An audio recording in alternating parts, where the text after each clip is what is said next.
And so I just wanted to bring up something that can be very sensitive for some. It was for me. It was for me for years. And my wife did a great job in praying for me and giving me an opportunity to kind of see outside of the tragedy that happened when I was 16.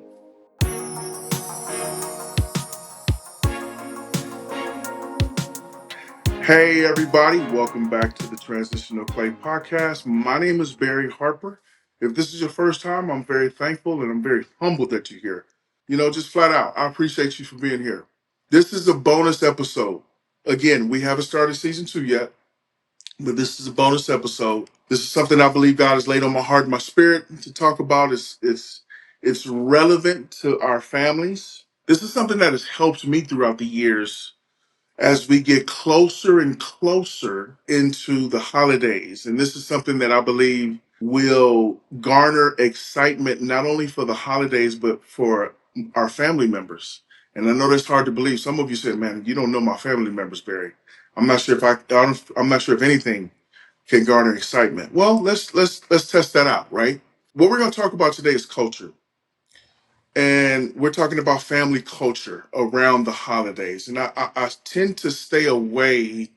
Again, this is my opinion, right? I'm not an authority on this subject, but I tend to stay away from calling it and labeling it family traditions because that typically garners some anxiety or feelings that specific individuals in the family may or may not like. But culture is inclusive, in my opinion. When you talk about culture, you want to be inclusive with your family during the holidays. So, case in point, we started a family holiday about 20 years ago, and it was really out of just basically nothing, like desperation. We didn't have a lot of money. We didn't have a lot of things that we could go do during the holidays. If we allowed it to, the holidays would have been depressing 20 years ago. But I was thinking about my beautiful kids, my beautiful wife, and I was heartbroken that I couldn't really provide them the nice holiday that some others around me were able to provide for their families. I wanted to build a culture where it was inclusive. Hey, let's just make it fun. We don't have to do a lot, but let's just make it fun. So the culture I built 20 years ago with my family is we call it Harper Holiday Hoopla. You can pick any day, but it's a day that we picked that's right after Thanksgiving to be able to do three things. And this is when we didn't have a lot of money. I remember 20 years ago, we lived in a duplex. And I said, you know what, Shannon, my beautiful wife, we're going to do something fun.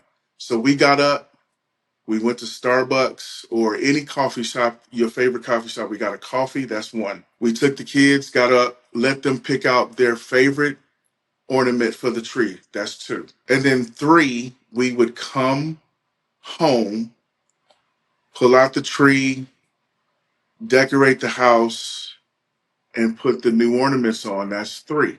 And so that's the culture. And that's just one thing. It's small. It's kind of like, not a big deal to some, but it was a big deal to us at the time to be able to build memories, fun memories. And it doesn't have to be an ornament, Christmas ornament. You could pick whatever you want for your culture. But I believe family culture is so important to start building, especially with a young family. Do you know 20 years later, my kids still keep me honest and make me toe the line and say, Dad, we're doing Harper Holiday Hoopla. We're going and get a coffee. Now, it has changed over years. We may not go out to the store and get an ornament now. We may do something different. We're flexible, right? So we want to change it, but the foundation of that culture is there to absolutely be inclusive for everyone to have their opinion on how they want to kind of maneuver in our family culture in Harper Holiday Hoopla. We call it Triple H. So Triple H is so meaningful to my kids. Every one of my kids. I couldn't believe it. I thought it would just be something that would just something I tried to do just to break up the monotony of being broke and poor. And I just thought it was going to be something that, okay, this will go away in a couple of years. No, 20 years. We've done it for 20 years. And my kids are the one that are most excited about it. Sometimes the holidays can be so tough for people. It was tough for me. It was so hard for me. My beloved father passed away in October when I was 16. And I wasn't able to spend that holiday with him because I was off at boarding school and he was in LA dying. And so for years, I didn't want to turn on the TV during the holidays. But because of the love of my wife, I was able to be restored and renewed mentally about the holidays as I built my own family. One of the things that I believe is important is to be sensitive to other family members' feelings during the holidays. When I think about traditions, sometimes I think about some things that are being forced or enforced on us during the holidays. Well, you got to do this. Well, you got to do that.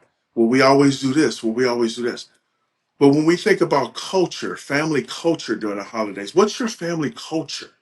What is the inclusion of everyone's opinions and likes? And how do you blend those together as a family to produce a family culture that can last a long time, that everybody enjoys, that everybody looks forward to? It's already October, and when you see this, it may be November. But my kids are already asking us, okay, what are we doing for Triple H this year? My kids are grown. I got adult children, and they're asking about it. And we started that when they were like 2 and 3 years old, 4 years old. The culture wasn't about me.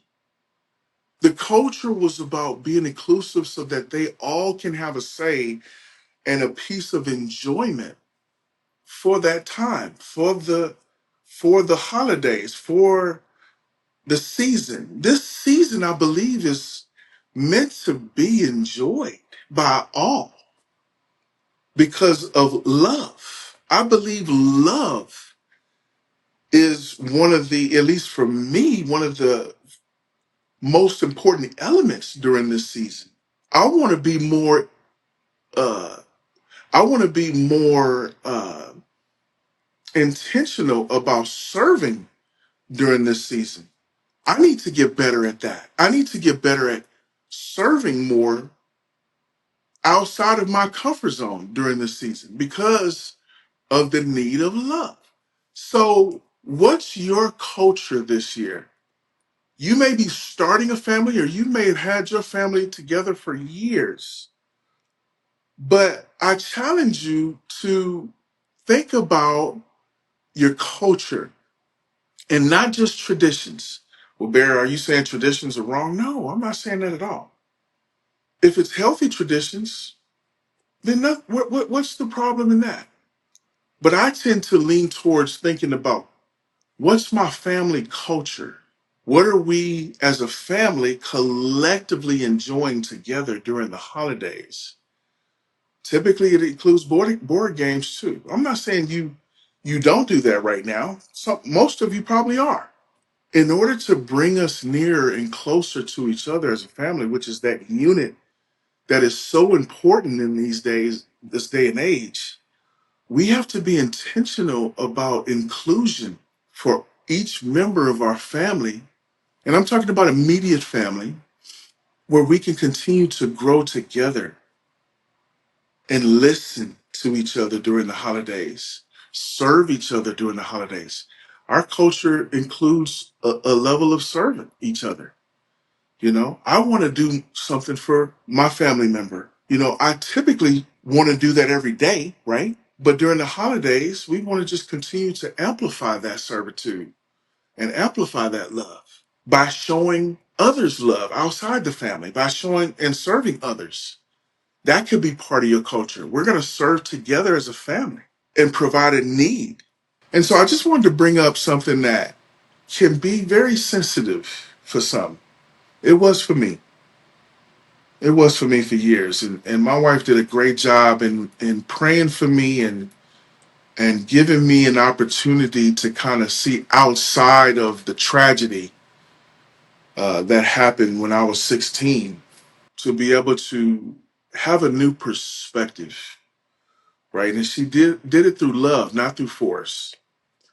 When we come up to these months and weeks, and if it's sensitive to you and it's hard, don't beat yourself up. That's natural.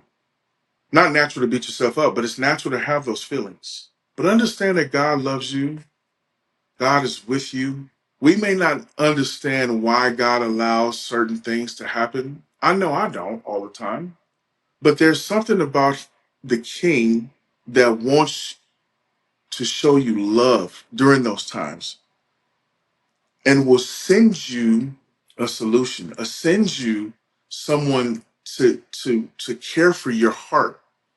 He sent me my wife during these times. And now I love the holidays. Now, there was a time I didn't. Thanksgiving. I love to cook. Some of you have seen some of my videos on social media where I'm grilling meat. I love to do a turkey. And we'll talk about that one of these times. Maybe I'll do a short and show you guys. But I love to grill during the holidays. That's just part of who I am. You may have something different that you love. It don't have to be cooking, don't have to be grilling, but that could be part of your culture. Be creative with it, but if it's injected with love and if it's injected with a servant's heart, how can it go wrong? How can it? Try it, test it. This season, I want us to be able to be intentional. I want us to be intentional about understanding what our family culture is and how we can inject those two elements: a heart that loves and a service heart to serve. And you'll be amazed at what God can do with that willingness, with that opportunity. You'll be amazed. I love you guys. Thank you so much. Have a great week and great day, and I'll talk to you soon.